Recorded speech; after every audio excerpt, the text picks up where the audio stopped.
I'm Melissa Ohden, and I'm the survivor of a failed saline infusion abortion.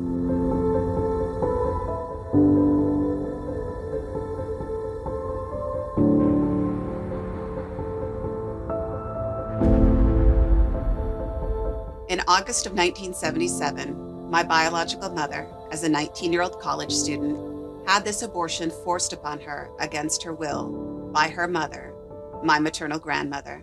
This type of procedure involved injecting a toxic salt solution into the amniotic fluid surrounding me in the womb. The intent of that toxic salt solution was to poison and scald me to death. Typically, that procedure lasted about 72 hours. The child would soak in that toxic salt solution, being poisoned and scalded, and that solution would turn the skin bright red as it peeled it away and moved internally into the organs.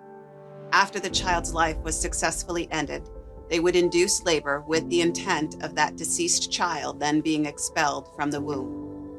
We actually know through my own medical records that I didn't soak in that toxic salt solution for just 3 days, but actually 5. Well, they tried time and time again to induce my birth mother's labor. On that day, I was delivered believing that I would be a successful abortion, otherwise known as a deceased child. But here I was, accidentally born alive.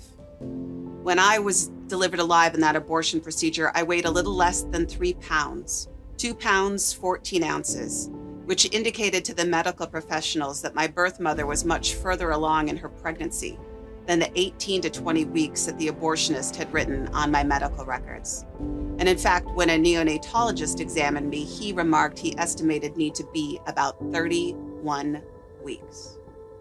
You would never know by looking at me today that when I survived that failed abortion, the prognosis for my life was very poor. I suffered from severe respiratory and liver problems, seizures. The doctors thought I had a fatal heart defect initially because of the amount of distress that I was under. And so they were very guarded about what my future might hold. But I have continued to live, and I have been loved. I was loved mightily by my adoptive parents, no matter what they were told about what my life was going to look like. And now I am loved by my biological mother and members of her family who now stand by my side.